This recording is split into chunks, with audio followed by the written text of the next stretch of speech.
Welcome back. We're now at our 47th week of our second year of our journey through the Word. This week we finish our visit with Ezekiel, and Ezekiel has been giving us the description and the dimensions of the temple, which will stand in the time of the Millennium. Once he's done with that, he will also give us the land divisions during that period of time. As we compare the land division in the time of Joshua when they came into the land to the land division of the millennial period, we find that they're to be quite different. As you look at the map on the left, this is the division that was given to the tribes when they came into the land.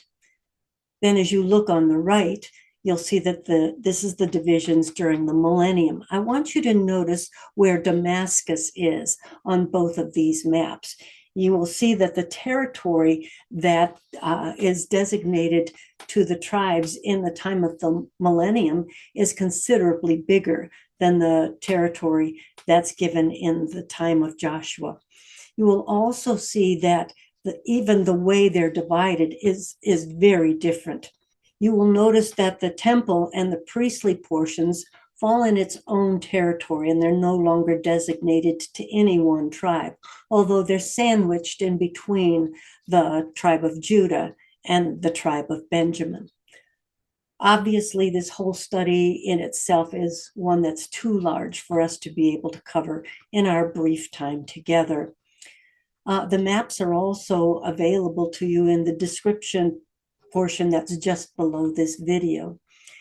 And so we come to the end of our time with Ezekiel and also to the end of the temple road that we've been walking on. And we begin our new series on a new highway, and it's marked Chosen Ladies. The first lady that we have the privilege of walking with is a woman named Esther. Her Hebrew name was Hadassah. Hadassah means myrtle. Her Persian name, Esther, literally means a star.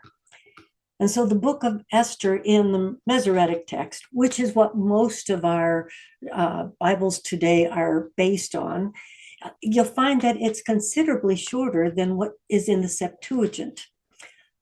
You might remember that the Septuagint was that translation that went from Hebrew into Greek about 150 years before Christ.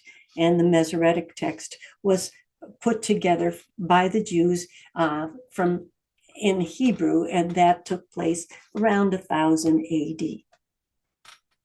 I found that the Septuagint has been extremely helpful in helping me understand the time period and also in identifying who Esther is.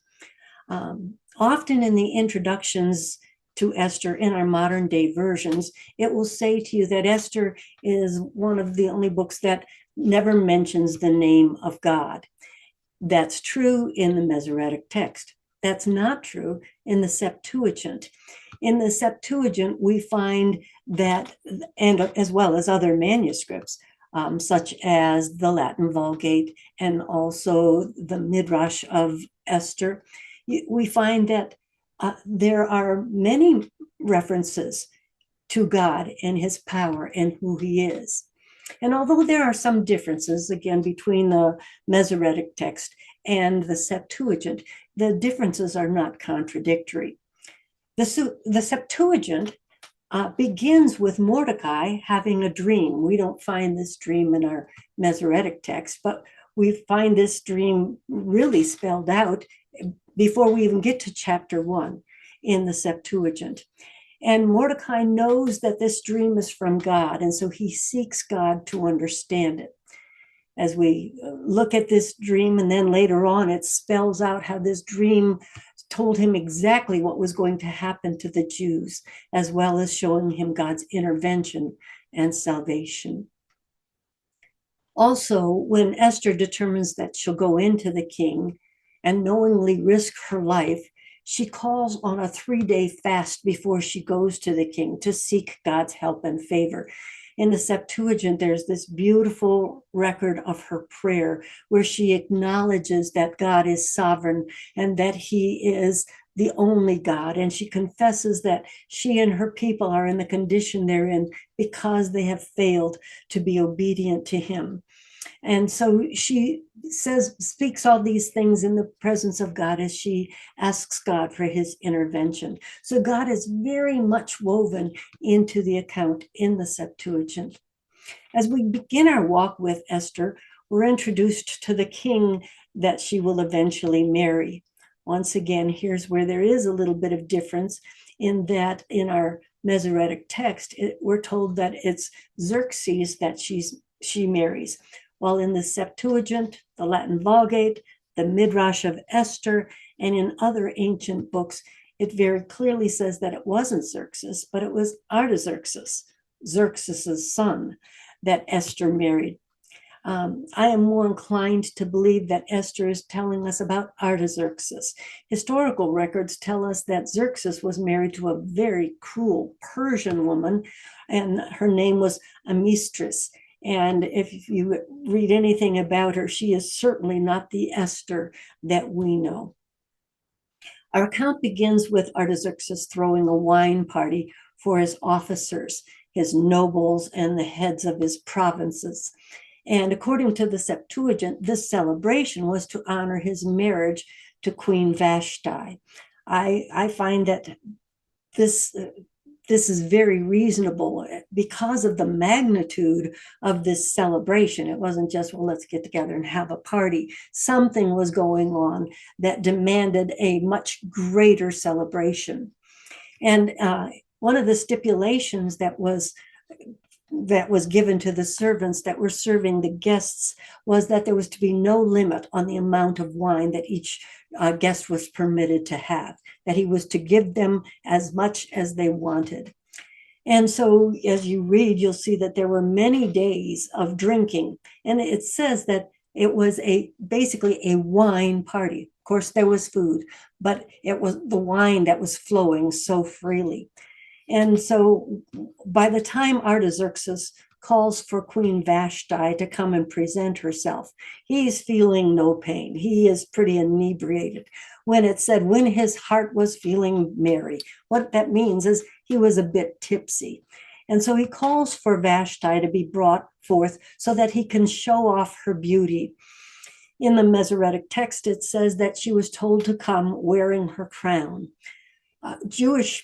In Jewish history, and according to Jewish thought, they believe that she was called to come wearing just her crown. This would make some sense of why she didn't come. Why would she so belligerently and defiantly disobey the king's order? Well, stop and think. Here she is being called to come and present herself to all these men, hundreds of drunken men, knowing that her own husband is drunk as he can be. And she's to come and present herself. And if it's as the Jews suggest, she's to come naked with just her crown so she can show them her great beauty. So we can begin to feel a little bit of sympathy for Vashti when she says, there's no way I'm coming to that. The result is that Vashti is banished, but and the king had to do this so that he could save face. But when he gathers the princes of the land to seek their counsel, I mean, should he just push her off to the side, or what should he do? We hear their counsel to the king, and their counsel isn't because of their concern for the king. As you read it, notice what causes them to choose their response. They fear that their wives are going to treat them with the same disrespect.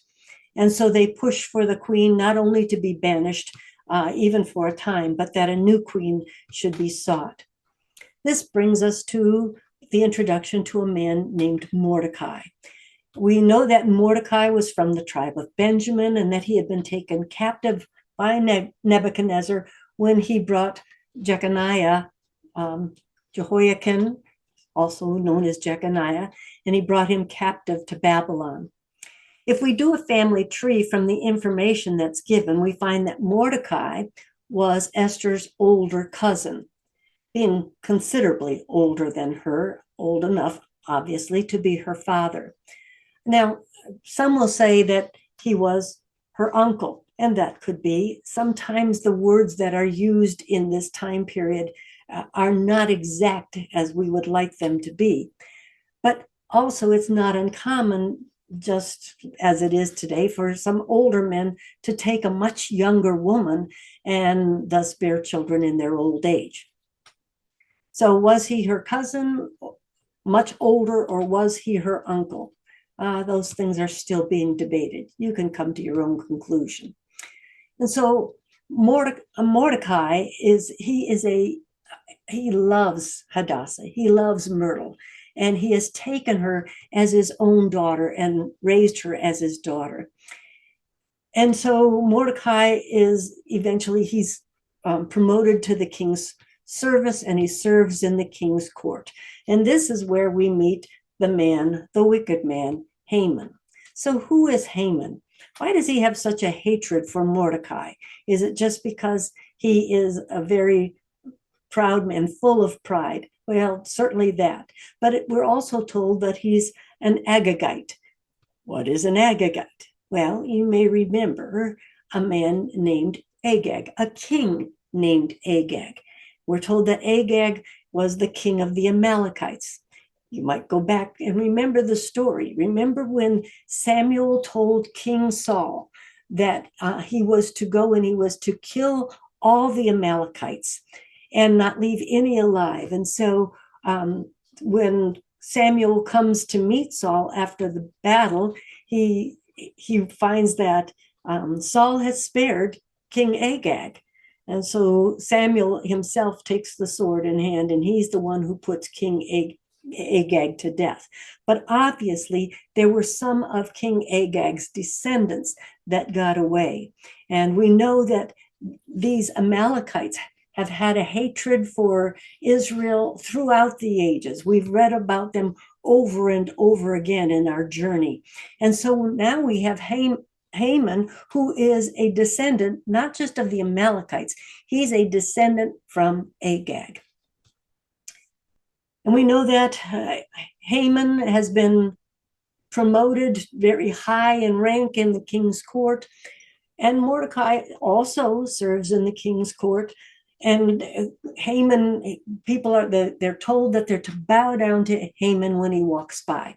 Mordecai refuses to pay this kind of homage to Haman, knowing he's an Agagite. And as the other officials in the court did so, this caused Haman to become even more angry. And so Haman decides he wants to get rid of the Jews, all of the Jews, once and for all. That shouldn't surprise any of us. And so Haman, he approaches his gods and he casts a pur. So what is a pur? Obviously, it's like casting lots. What was the lot?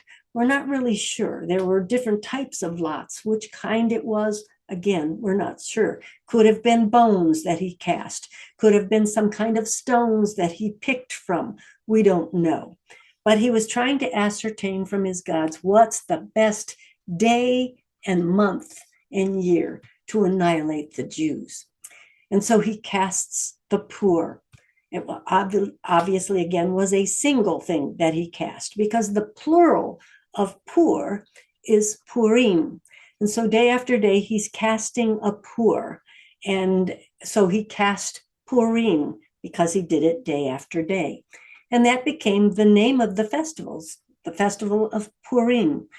It's also called the Feast of Esther, because of the end of the story, obviously, and because Esther was the one who sent out the mandate and the decree that this should be celebrated perpetually throughout all times. Esther's story is filled with accounts of bravery and dedication, and also of God's ability to bring about his will and his purpose, no matter what. We also see a lesson in this, that we can put a noose around our own necks when we harbor resentment because of our own pride.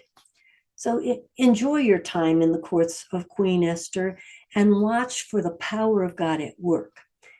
It is here that we come to the end of the highway of Esther, and we are led onto a smaller path, and introduced to an unnamed lady. And we find that the Apostle John is writing his second letter. And as he's writing this letter, he is writing to a woman pastor. He begins his letter by writing in 2 John verse 1, as there is only one chapter. He writes, "The elder to the chosen lady and her children, whom I love in truth." John doesn't refer to himself by name. That's not uncommon for John. You remember in his gospel, he often refers to himself as the disciple whom Jesus loved. Well, now we see him again, not referring to himself by his own name, but referring to himself as the elder. And then he refers to this woman also not by name, but he refers to her as the chosen lady. The translation of the Greek word kyria, which is translated as lady, is rather misleading. If we look at the word kyria, kyria is the feminine word for kyrios. Kyrios masculine, kyria feminine. What does this word mean? It means someone who has power and authority, someone who rules. So he's speaking to the chosen woman who rules, who has the authority. So he's writing to the woman pastor. And if the elder is a person, then the one who he's writing to is also a person. I've heard it said, well, he really wasn't writing to a woman, he was writing to the church. That doesn't really make a whole lot of sense when you read the rest of the letter, because as you continue to read, it's obvious that he's writing to a person, not merely an icon of the church. In 2 John verse 4, it says, "I was glad to find some of your children walking in truth, just as we have received commandment to do from the Father." And so obviously he's met some of the people from her church, and it was a blessing to him. John's message hasn't changed from the time that he walked with Jesus. He says that we are to walk in his commands that we've heard from the beginning. And his commandment was this: love one another. We see that in all of John's writing. When Jesus spoke those words, it really got into John's heart. And John also in this short letter warns her about the heresies that are trying to infiltrate the church. And one of the heresies of that time was Gnosticism. I believe we've mentioned it before, but Gnosticism said that Jesus didn't come in the flesh. He was just a spirit being. And John says, "I know the truth. I walked with the truth. I've seen the truth." And so he says, whatever you do, don't be deceived by their teachings. John ends his letter by telling her that he plans to come and is looking for the time when the two of them can talk face to face. It's here that we come to the end of our road of chosen ladies. And we begin to approach the end of our 2-year journey as we begin to look at end times. One of the things Jesus constantly said was that we need to be faithful to the end. We only have 4 more weeks and our journey is going to come to an end. We're almost there. I trust that you'll be faithful to our end and keep climbing. I know these last weeks can be a bit difficult as we look at end times, but I guarantee you the view at the top is spectacular. So enjoy your week. And once again, I will see you again next week.